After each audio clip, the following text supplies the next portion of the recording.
Boa tarde! E como todo mundo faz bem bonito, louvado seja nosso Senhor Jesus Cristo! Ontem à noite tivemos essa segunda parte aí eu não sei ainda, mas eu vou aprender. Ontem à noite tivemos um locutor, hoje de manhã tivemos um cantor, e agora está aqui um Zé Areia para falar algumas coisas, né? É o seguinte, antes de vir para cá, semana passada, estive com o Padre Misael e confabulamos um pouquinho o que poderia ser passado aqui nesse momento, né? Na folha aí na programação consta como dicas, na verdade né?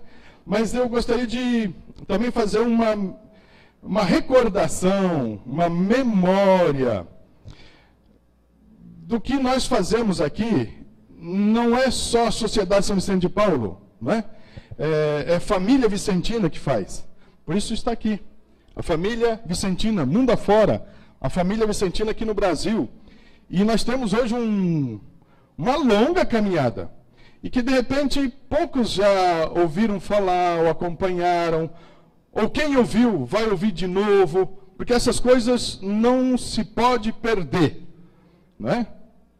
Uma instituição que perde a sua memória, perde a sua motivação. Porque é na história que a gente vai lembrar dos ganhos, das perdas, dos acertos, dos erros, né? Então, família vicentina. Nós temos em mais de 140 países, né? Está lá na Europa, na África, América do Norte, aqui na nossa América do Sul, Ásia, Austrália.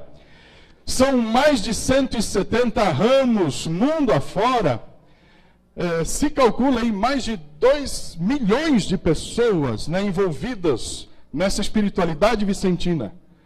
Lembro que o Misael falava deste baú, deste depósito, né, desta herança vicentina que nós temos. Mais de 2 milhões de pessoas vivem, se alimentam, conversam, discutem sobre isso. Afinal de contas, quando a gente se encontra como vicentino, né?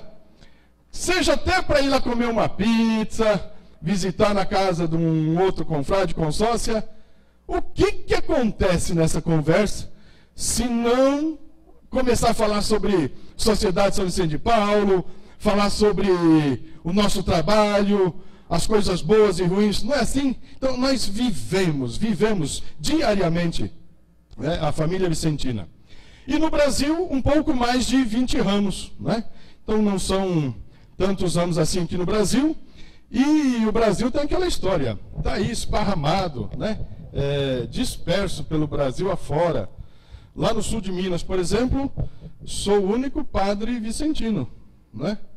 Mas estou muito bem, porque tem quase 4.000 vicentinos, leigos, confrades, consórcios. Estou no paraíso, né? Nem todos os lugares têm as Irmãs Filhas da Caridade, em alguns lugares sim, em outros lugares não tem as Irmãs de Guézig, em outros sim, outros lugares não tem os religiosos de São Vicente, outros lugares sim, e aí por diante. Então vamos lá. Família vicentina. Os ramos, nós sabemos que eles começaram as 3 principais fundações de Vicente de Paulo. E quais são elas? A Associação Internacional de Caridades foi fundada em 1617. Depois a Congregação da Missão, os Padres Vicentinos, fundada em 1625. E as Filhas da Caridade no ano de 1633. Né? Essas foram as principais fundações de Vicente de Paulo. E daí que se originou e foi surgindo e crescendo, mundo afora, a chamada família vicentina. Temos outros grupos, as Irmãs de Guézig, em 1818, antes mesmo da Sociedade São Vicente de Paulo. Temos as Irmãs de Caridade de Nossa Senhora, Mãe de Misericórdia, no ano de 1832, um aninho antes da Sociedade São Vicente de Paulo. Temos aqui a Sociedade de São Vicente de Paulo, fundada no ano de 1833. Os Fráteres de São Vicente, fundados em 1844. Os Religiosos de São Vicente, nós temos aqui também seus fiéis representantes, né? Irmão Agenor, irmão Márcio, fica de pé para receber uma salva de palmas do nosso pessoal. Então aí, ó. Ó, o Padre Moacir também, pelo amor de Deus. Moacir, fica aí de pé também. Uma salva de palmas especial, então. Ô, Moacir. Desculpa, falha nossa. Mas ele entende. Temos o Instituto das Filhas de Maria, Servas de Caridade, né, um instituto fundado aqui no Brasil. Esse padre, ele tinha sido padre da congregação da missão, foi trabalhar no Nordeste e fundou esse instituto em 1919.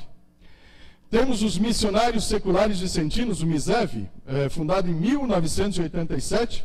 E aqui também tem a Juventude Mariana Vicentina e a Associação da Medalha Milagrosa, que a data de fundação é a mesma do ano da aparição de Nossa Senhora, não é? 1830.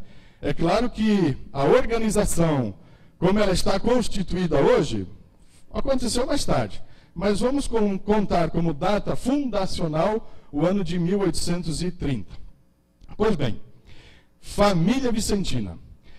Foram anos de muitos frutos, né? Imaginar que tantos grupos assim foram criados, foram fundados sob inspiração de Vicente de Paulo. Isso é fenomenal. É claro que nenhuma congregação foge, por exemplo, de Jesus Cristo, Deus Pai, Espírito Santo, mas além de tudo isso, tiveram um olhar muito especial para São Vicente de Paulo e colocaram isso nas suas regras, colocaram isso no seu modo de ser, de agir, e é uma forma de perpetuar Vicente de Paulo. Temos aqui o padre Robert Maloney. Ele foi superior geral dos padres vicentinos de 1992 a 2004. Nessa época em que ele foi superior geral, se falava muito na igreja, e muitos grupos, muitas congregações fizeram as suas assembleias com esse tema: volta às origens. Por quê? Se perdia um pouco o foco, né? Vocês querem ver só?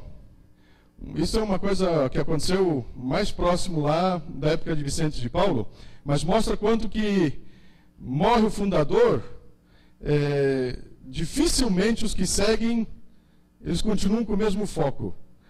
Depois da morte de São Vicente, uma das primeiras assembleias que os padres vicentinos tiveram, em momento algum eles falaram dos pobres. É vergonhoso, mas é assim.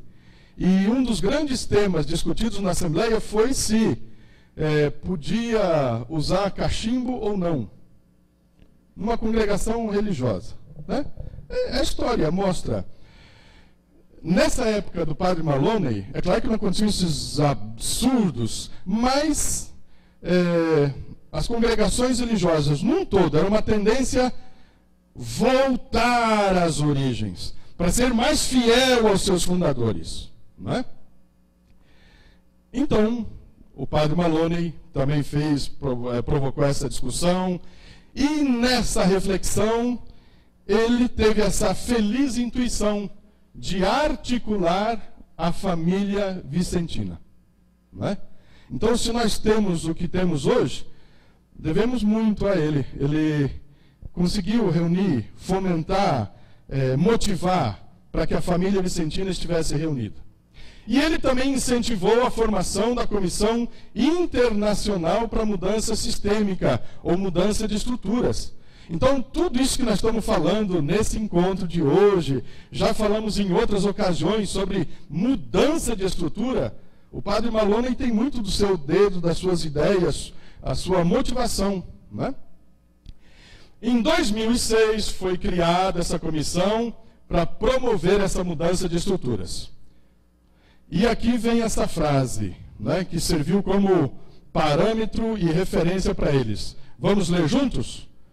O amor. E como já virou mania, né? Sempre ler uma segunda vez mais forte. Então vamos lá de novo. O amor. E aqui eu gostaria de contar uma historinha. É um fato, é verídico. Há um tempo atrás eu participei de um retiro com Dom Erwin Cautler. Ele é austríaco, né? Mas está no Brasil há muitos anos. E agora é bispo, né? Bispo católico, mora no norte do Brasil. Ele é um grande defensor da causa indígena. E nesse retiro que eu participei com ele, em um determinado momento ele contou algo que aconteceu com ele. Nessas inúmeras viagens que ele fazia de um lado para outro, ele vindo do norte do Brasil para São Paulo, tinha uma escala, acho que em Brasília, uma outra cidade. E quando ele saiu lá do Pará, né, diz que ele lá entrando no avião, que ela era uma moça, né, bonita, bem gentil, sorridente, cumprimentou-o, né, e ele todo feliz, bom dia, né, boa viagem e tal. Sentou, ela prestou todos os serviços, ofereceu água, o suco de laranja, né, o senhor está precisando de alguma coisa, quer alguma coberta, algum travesseiro? E foi, seguiu a viagem, fizeram a escala, saindo do avião, a mesma coisa, né? Tenha um ótimo dia, bom trabalho. Aquela delicadeza fantástica da aeromoça. E ele todo feliz, né? A atenção que ela estava dando a ele. Como era uma escala, ele nem se deu conta que eles precisaram tirar o pessoal do avião, fazer aquela limpeza, e ele retornou no mesmo avião. E quando entra, quem está lá? Aquela aeromoça que mostrou aquele sorriso bonito de novo. O senhor aqui novamente, seja bem-vindo, né? Ele ficou faceiro, ela lembrou de mim, né? Como ela tinha servido suco de laranja lá no primeiro trajeto, o senhor deseja novamente um suco de laranja? Nossa, ela sabe o que eu quero. Ele feliz da vida, né? Chegaram em São Paulo, foi lá pegar a bagagem dele. Daqui a pouco ele viu aquela aeromoça vindo, né? Já fora do avião, lá na área de desembarque, nas bagagens. Viu a aeromoça vindo com a outra, e ele até ensaiou um sorriso, né, para agradecer ela, dizer muito obrigado. Quando ela se aproximou, ele disse lá, muito obrigado. Ela passou e foi. Nem aí para ele. Diz que ele teve uma decepção pra caramba. Como é que lá ela me tratou bem aqui, me ignorou? Aí ele fez essa reflexão, e eu faço essa reflexão conosco. Ela foi treinada para isso. Talvez a palavra treinamento, treinada é chato, né? Mas ela foi estimulada a fazer isso. Formada. Ela foi formada a tratar muito bem os passageiros quando estão lá, dentro do avião. Saiu dali, meu amigo, né? Sabe que isso me faz pensar numa frasezinha de Vicente de Paulo, que nós precisamos viver em estado de caridade. Ou seja, sempre eu preciso estar atento às coisas do pobre. Não tem como eu me desligar. Ser vicentino na hora que eu vou na conferência e depois não sou mais. Ser vicentino na hora que eu entro na casa dele, trato bem, converso, mostro aquele sorriso bonito, abraço, choro com ele, saio dali e acabou. Não pode ser assim. Não existe isso. Se eu sou vicentino, eu vivo em estado de caridade. Eu vou viver a vida deles. Gente, e eu acho que isso é um grande argumento para a gente pensar e repensar sobre como nós encaramos e qual o valor que nós damos para a sociedade São Vicente de Paulo. Já foi falado aqui, escutei muito em discussão do grupo hoje, em outras ocasiões se ouve. Às vezes você começa a conversar com um confrade, uma consórcia, ele não para mais de falar: sou ministro da Eucaristia, sou responsável pela liturgia, sou responsável por isso, sou responsável por aquilo, eu faço isso, faço aquilo. Gente, como é que sobra tempo para essa criatura cuidar da sua família, cuidar dos seus bens, cuidar das suas coisas e ainda ser um vicentino em estado de caridade? Se consegue, parabéns. Mas é meio difícil. Viver em estado de caridade. E aí entra essa frasezinha: se nós realmente amamos os nossos pobres, nós seremos capazes de grandes façanhas, porque o amor, ele é inventivo ao infinito. Se nós estamos tendo muita dificuldade no trabalho com os pobres, que a gente pense se nós estamos realmente amando os pobres. Essa frase é de Vicente de Paulo. Se ele disse isso, ele viveu, ele experimentou isso. E nós sabemos o quanto que Vicente de Paulo foi empreendedor, né? Se fala que ele tinha até uma empresa de charretes e tal, ter seus ganhos para investir para os pobres. Se fala que em algum dos momentos lá naquela casa São Lázaro, chegou a servir 1.500 refeições dia. Nós estamos num grupo grande aqui, mas não são 1.500 pessoas, não é? E vocês viram o estrago que a gente faz quando entra ali naquele refeitório. Então imagina 1.500 refeições dia. Tem que ser um empreendedor para realizar isso. E se Vicente de Paulo fala que o amor é inventivo ao infinito, é porque ele compreendeu. E ele sabe disso. Que quando nós amamos os pobres, nós somos capazes de grandes coisas. Então, se nós não estamos conseguindo, vamos medir esse nosso amor. O quanto que realmente eu estou vivendo em estado de caridade. Será que eu não estou sendo como aquela aeromoça? Que sou gentil, sou caridoso, sou uma pessoa fora de série, sensacional, um excelente vicentino, quando eu estou lá. Mas depois não estou nem aí. E é isso. Quando a gente ama, é capaz de fazer grandes coisas. Porque o amor, ele é inventivo ao infinito. A primeira equipe dessa comissão internacional de mudança de estruturas estão aqui, reunidos ao redor dessa mesa, né? Tem a irmã Ellen, Padre Norberto, Padre Pedro Peca, Robert Maloney, José Foley, Patrícia de Nava e o diácono Eugênio. Em 2007, essa comissão ela foi convidada para participar de uma reunião da Família Vicentina Internacional, e lá eles assumiram esse tema para os próximos 3 anos, então seria de 2007 a 2010, mas nós vimos que isso não foi suficiente, né? A própria história mostrou o quanto que demora para chegar a esse tema, essa reflexão. Esses dias a gente conversava num conselho central, que no meio das lideranças, você começa a falar aqui de família vicentina, muita gente tem total clareza do que é, dos vários ramos, mas tem gente que ignora por completo, não sabe ainda, né? Isso se falando de família vicentina. Vamos falar sobre o tema mudança de estruturas. Tem gente que já ouviu trilhões de vezes.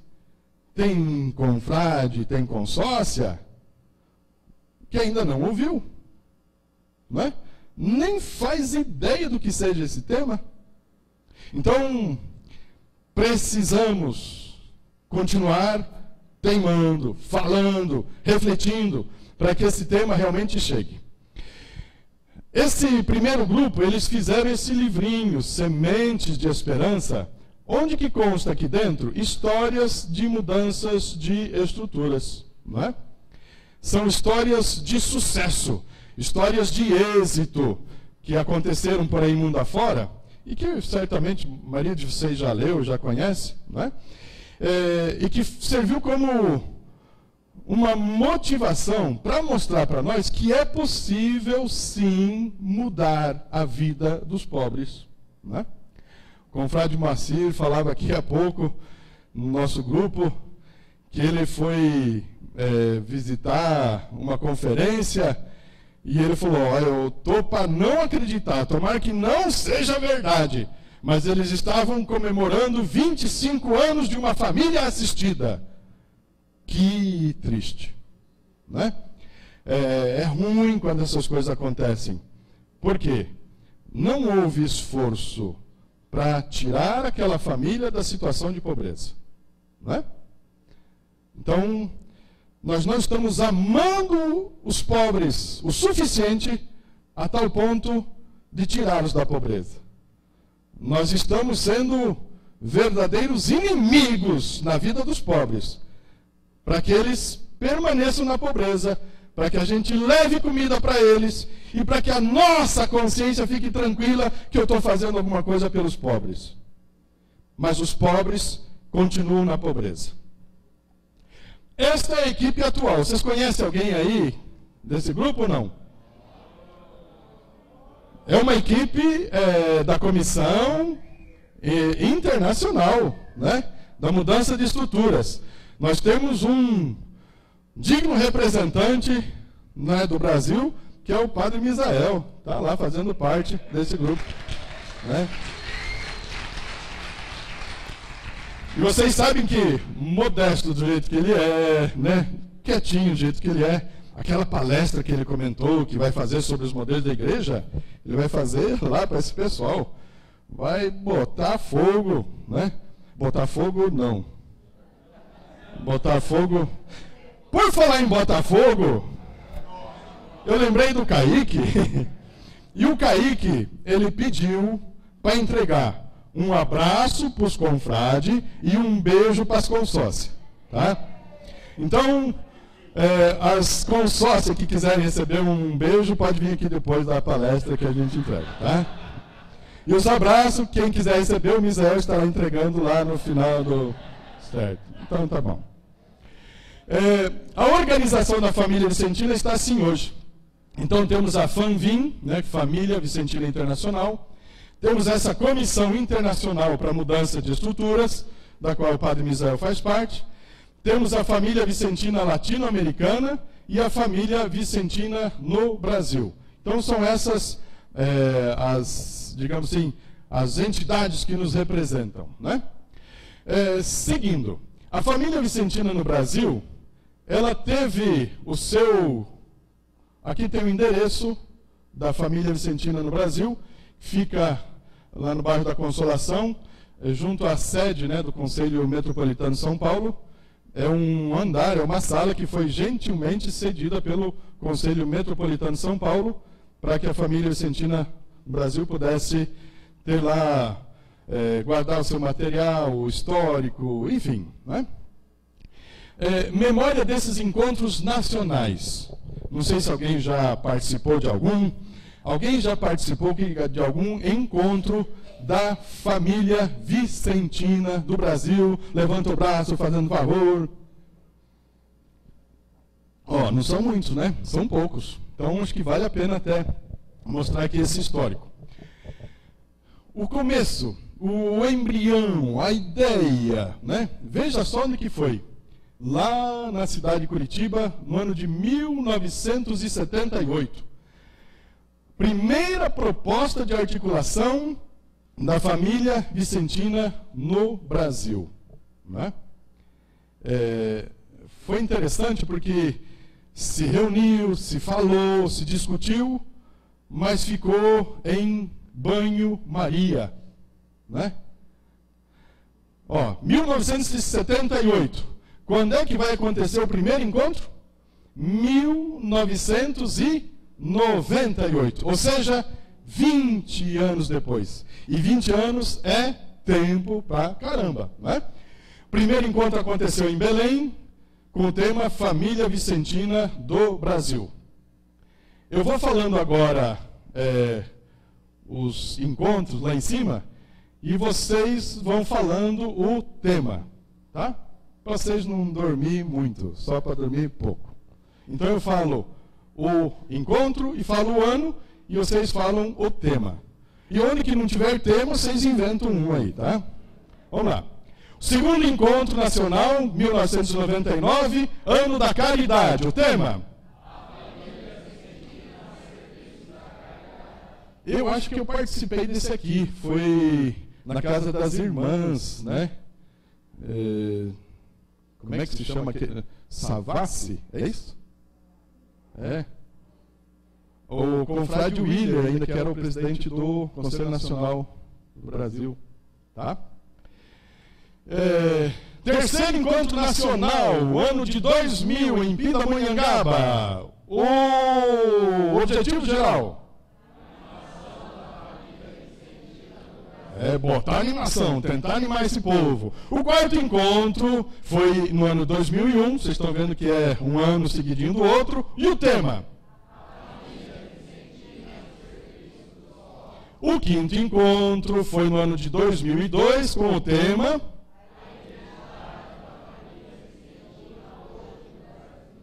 O primeiro encontro nacional de assessores da família vicentina, ele aconteceu no ano de 2003, com o tema Família Vicentina, um outro mundo é possível, né? Serviço de assessoria vicentina. Aqui aconteceu o sexto encontro nacional da família vicentina e o segundo encontro nacional de assessores. Foi em 2004, em Belo Horizonte, com o tema... Foi aqui que foi lançado aquele livrinho, Misael, né? Primeiro livro do Padre Misael, é a capinha preta com esse desenho aqui, né? Que fala sobre o serviço de assessoria. O sétimo encontro nacional foi no ano de 2005, na cidade do Rio de Janeiro, com o tema... Você vê que esses encontros, né? Todos eles de muita reflexão, muito material produzido. E aí a gente pergunta, né? Começa a perguntar, quem de nós que teve algum dia alguma informação desses encontros, algum material que chegou, alguma coisa que você ficou sabendo, né? Para a gente pensar. O oitavo encontro nacional foi em 2006, em Belo Horizonte, com o tema... Mostre a sua cara. Eu estou entrando agora em estado líquido. Eu falei de estado de caridade, agora estou entrando em estado líquido. Nono Encontro Nacional, 2007, em Curitiba, e o tema? 2008, foi lá em Fortaleza, com o tema... Vejam só. Pela primeira vez no encontro de família vicentina aqui no Brasil, no ano de 2008, já se falava mudança de estruturas. Nós estamos em 2014, ou seja, passaram-se 6 anos. Com certeza muita coisa já foi feita, muita reflexão já foi realizada, muitos projetos. Mas ainda tem muita gente que não ouviu falar. O 11º Encontro Nacional foi no ano de 2009, lá em Brasília, com o tema...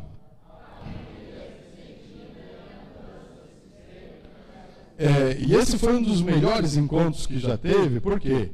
Porque foi o recebimento daquele material que a Comissão Internacional da Família Vicentina trouxe para nós. Uma equipe aqui do Brasil... Eles foram participar de um encontro no México, no mês de fevereiro desse ano, de 2009. Trouxeram todo o material. Foi feita aí uma força-tarefa para traduzir, né, o material, para que se fosse repassado nesse encontro. Infelizmente, no mês de junho não tinha sido ficado pronto ainda o livro Semente de Esperança. O livro ainda não estava finalizado, não é? O livro ficou pronto só depois, mais tarde, no mês de outubro, setembro, outubro. Não teve tempo hábil de se traduzir, levar para a gráfica e tal, e entregar nesse encontro. Mas foi a primeira leva, né? E aqui, eu lhe recordo que dos vicentinos da Sociedade São Vicente de Paulo, havia uma vaga para cada conselho metropolitano, né? E nem todos os conselhos metropolitanos foram. Então, é aquela história, né? A gente tem que estar participando a gente se contagia, se anima, a gente leva, a gente repassa, e aí vai. Nesse encontro nós tivemos a participação do padre Pedro Opeca. Quem já leu a história sobre ele lá de Madagascar, né, sabe de quem eu estou falando. Então, esse sujeito aí é fantástico, a sua história, né? Com o grupo Akamassoa, que significa bons amigos, né? É ele que tinha um dinheiro, um recurso. Em vez de ele construir uma igreja, ele resolveu construir um grande ginásio, porque ele falou assim: aqui no final de semana nós usamos para reunir o povo para a missa, e durante a semana o pessoal pode usar para se divertir, praticar esporte. E é um ginásio que acolhe e abriga cerca de 5.000 pessoas. É uma animação total, não é? O padre Ginete, que na época era o representante do padre superior geral, né, para a família vicentina, a Uca, Patrícia, é isso, né? Não troquei o nome delas. A Uca e a Patrícia, da AIC. Depois, o 12º Encontro Nacional foi lá em Goiânia, no ano de 2011, com o tema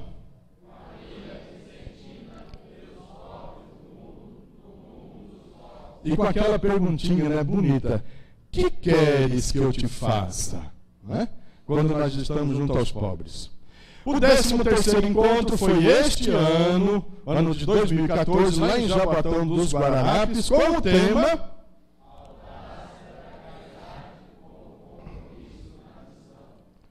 Bom, esse é um memorial desses encontros, dessas várias histórias, né, de mudança de estruturas que já aconteceram aqui no Brasil. É a família vicentina se reunindo e se encontrando. Então, o primeiro apelo que eu faço é assim: o próximo está previsto agora para o ano de 2016.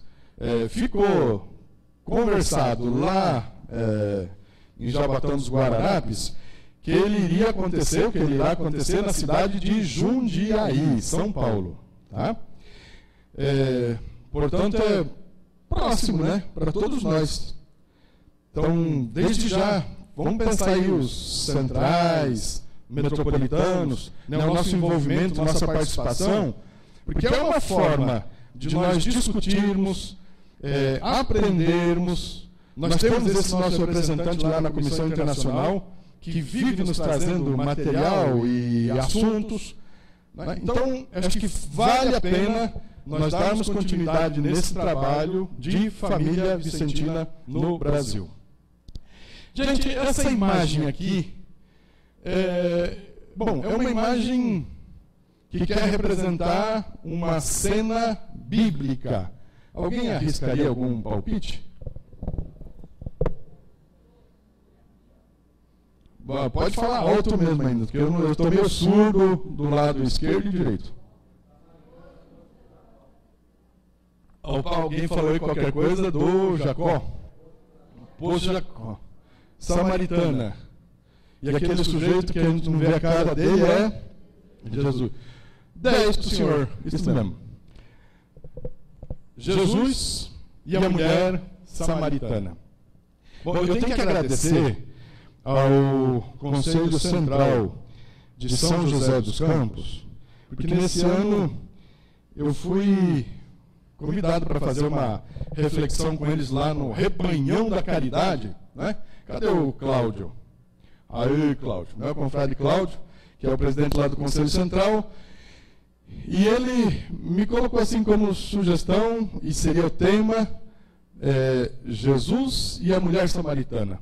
Então eu, desde então, né, que eu recebi o convite, e depois que eu fui lá em São José, eu continuei lendo, relendo, buscando informações sobre essa passagem, e ela tem sido assim uma luz muito grande para mim, para o meu trabalho nesse ano, né? Jesus e a mulher samaritana. Eu acho que nunca é demais falarmos aqui do quanto que os samaritanos eram indesejados, né, pelos judeus. Então, quando eles queriam passar lá para Galiléia, Fenícia, lá para o norte, o caminho mais curto era passar por dentro da Samaria, pois os carniças, eles passavam aqui para desviar Samaria e chegar no seu destino. Se fala, né, que em certa ocasião os samaritanos fizeram uma invasão no templo de Jerusalém e jogaram ossos lá sobre o altar, né, dentro do templo, e isso criou esse mal-estar. É uma das motivações dessa dificuldade de relacionamento entre judeus e samaritanos. E se fala até que, a partir daquele episódio, os judeus rezavam no final de suas orações pela maldição dos samaritanos, né? Tamanha era a devoção que eles tinham pelos samaritanos.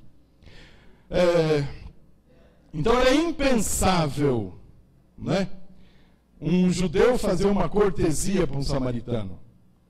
É impensável um samaritano prestar um favor para um judeu. Mas esta cena, ela nos ensina muito para o nosso trabalho vicentino. Vamos pensar. Um homem e uma mulher, né, judia, um homem e uma mulher se encontrarem em público na época de Jesus, já era causa de muita especulação e muita conversa. Não era normal isso. Agora imaginar Jesus judeu conversando com uma mulher samaritana, pior ainda, né? Era algo que ninguém imaginava que poderia acontecer. Outra coisa, uma outra leitura que encontrei por aí, diz que esse poço ficava fora da cidade. Lá na cidade tinha também um poço, do qual as pessoas se serviam. E essa mulher, pelo fato de ter vindo para fora da cidade, é porque mostrava ainda mais a sua pobreza e a sua exclusão. O fato dela ter que andar mais, se sacrificar mais para buscar água, para levar para sua casa, sua família, mostra o quanto que ela era excluída e vivia numa situação de pobreza dentro do próprio grupo samaritano. E Jesus foi justamente com essa mulher. Não é um sinal para nós?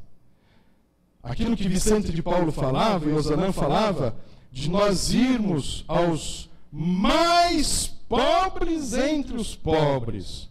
Não é essa a nossa missão? Não é essa a nossa missão de estarmos entre os mais pobres em estado de caridade? Outro grande ensinamento dessa passagem, a gente poderia tirar muito ensinamento, né? Mas um grande ensinamento é Jesus que pede para essa mulher lhe prestar um favor. Ou seja, nós, quando vamos aos mais pobres, nós acreditamos que eles são capazes de fazer alguma coisa por nós, pelo mundo, pela sociedade? Ou nós temos ainda aquela falsa ideia e ilusão de que só nós, porque estamos numa condição social melhor, podemos fazer algo pelos pobres?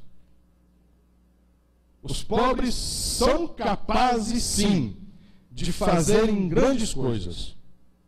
Mas cabe a nós darmos crédito a eles.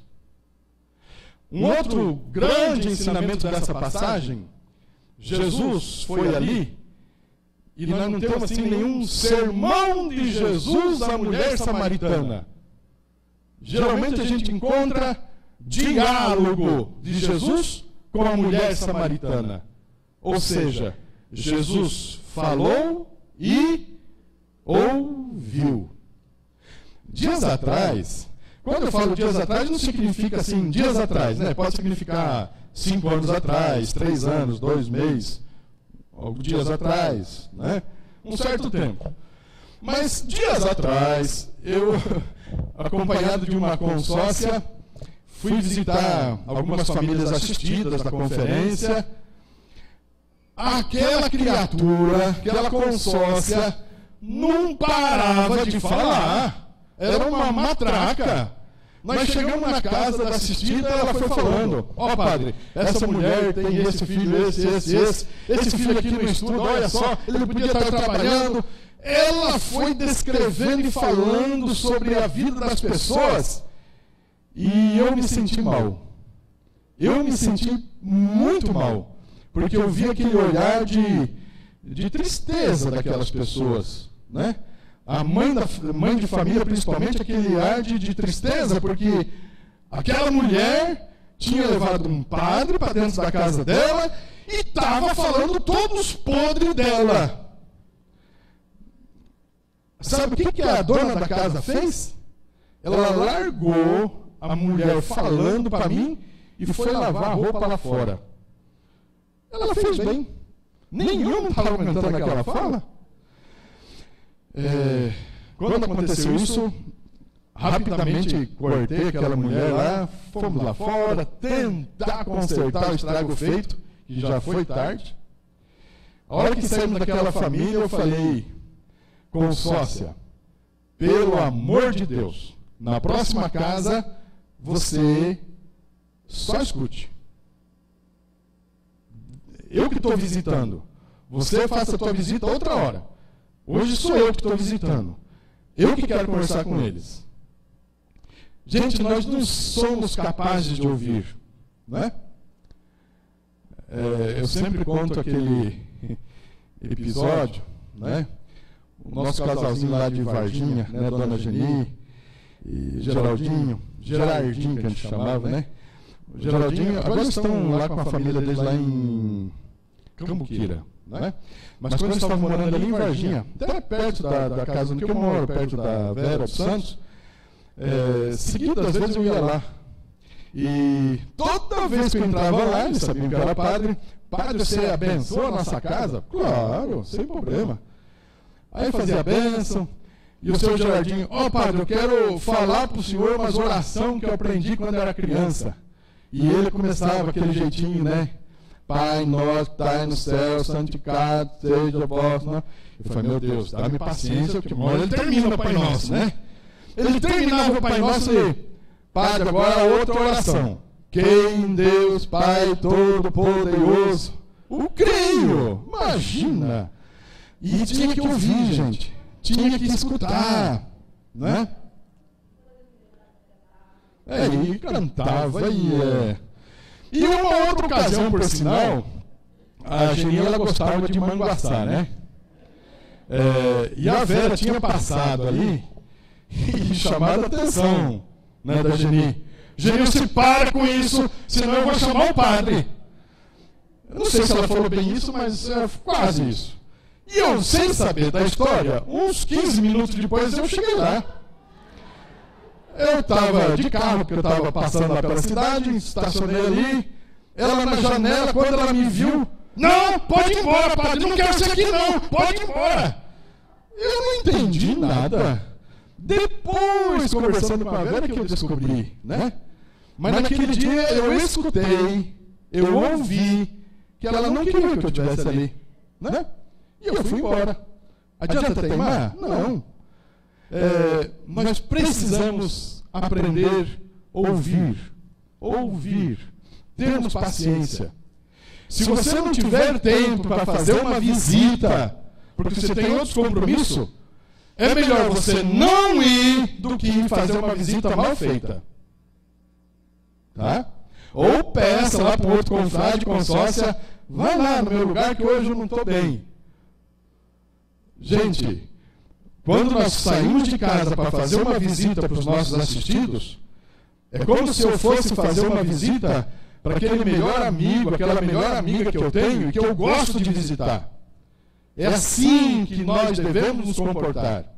Porque eu, como vicentino, o nosso pressuposto é que nós estamos vivendo em estado de caridade.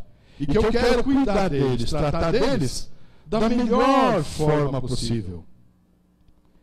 E a gente precisa ouvir, precisa escutar. Se for preciso falar, nós vamos falar também. Mas é preciso ouvir.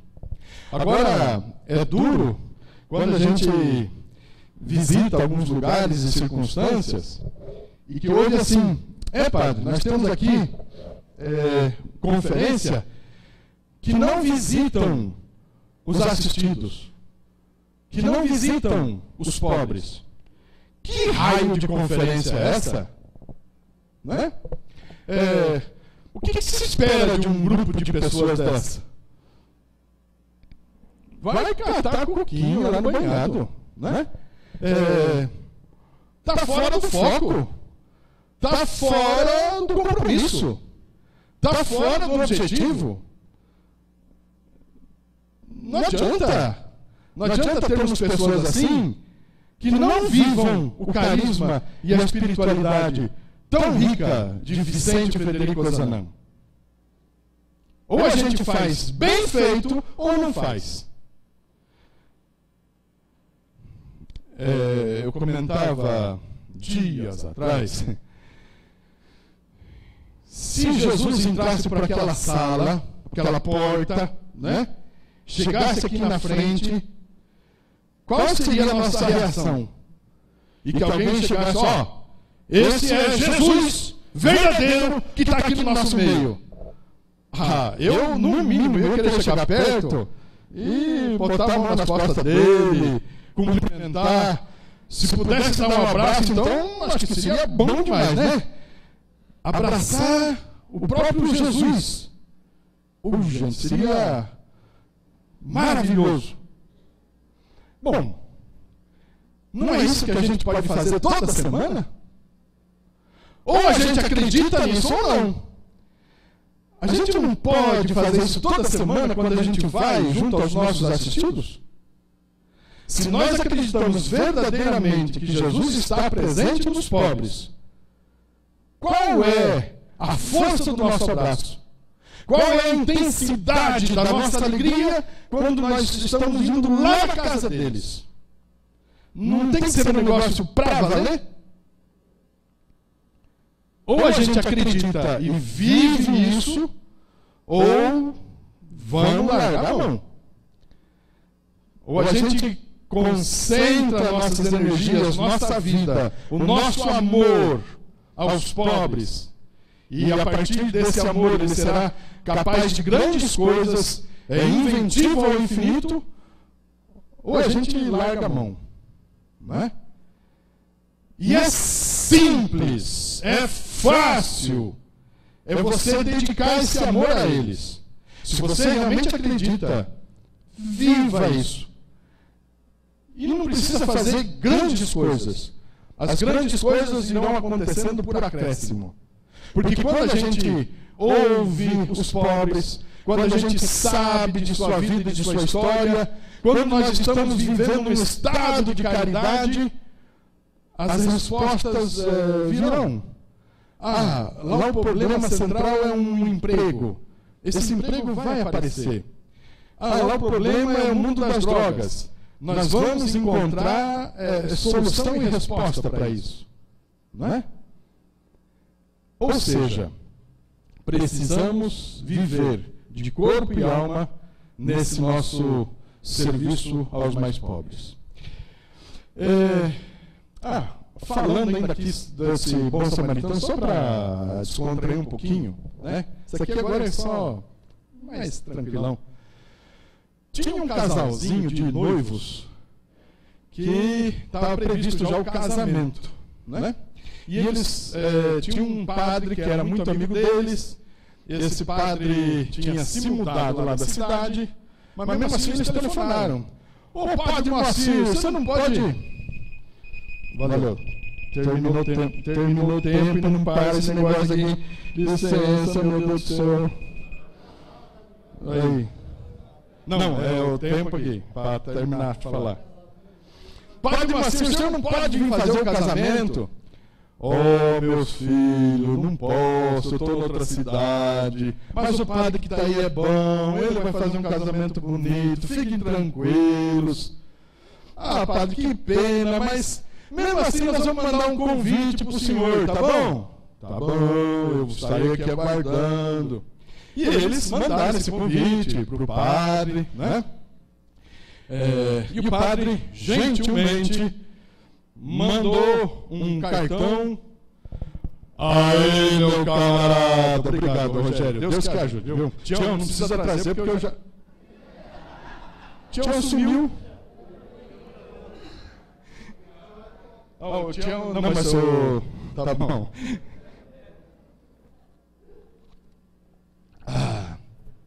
O padre recebeu o convite, leu lá e tal, vou mandar um presentinho para eles e um cartão. Mandou, os noivos receberam, e eles falaram, vamos lá na nossa casa, né, que nós vamos morar, tá prontinha, tudo mobiliado já, vamos lá. Foram lá, abriram o presente, e tinha um cartão, e a noiva, leia o que está escrito aí.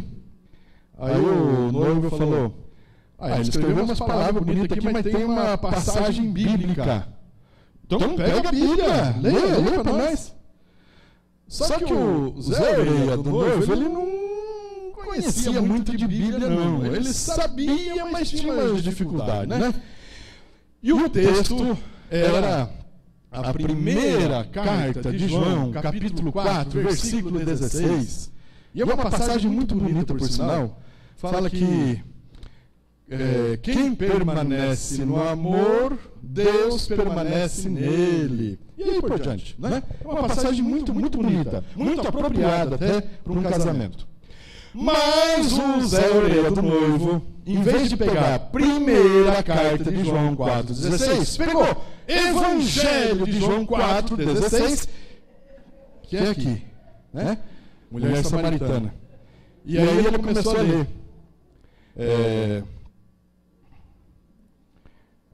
Aquela passagem que diz lá, você tem marido? E a mulher, não. E Jesus contando, você já teve 5, 6 maridos? E o que você tem agora não é o seu. Né? Então vê o problema de falar, errar essas passagens, né? Tem que ler a citação correta, né? Mas, gente, é isso, né? Nada demais, nada de extraordinário, mas uma única coisa que eu peço. Eu tive o cuidado de não fazer nenhuma pergunta, porque a Neuzinha estava falando aqui no nosso grupo, né? Que foi bom ouvir o Misael. O Misael colocou 347 perguntas na cabeça dela. É claro que ela chutou esse número, mas para mostrar que ficaram muitas inquietações. Aí daqui a pouco, nós reunidos aqui no grupo, chegou mais um confrade, o Marco, colocou mais 15 perguntas para nós aqui, né? Então eu não fiz nenhuma pergunta para a gente pensar e refletir. Mas eu só tenho assim uma única sugestão. Vamos pensar se nós estamos vivendo em estado de caridade. O dia que a gente conseguir viver em estado de caridade, seremos capazes de grandes feitos junto aos nossos pobres. Louvado seja nosso Senhor Jesus Cristo.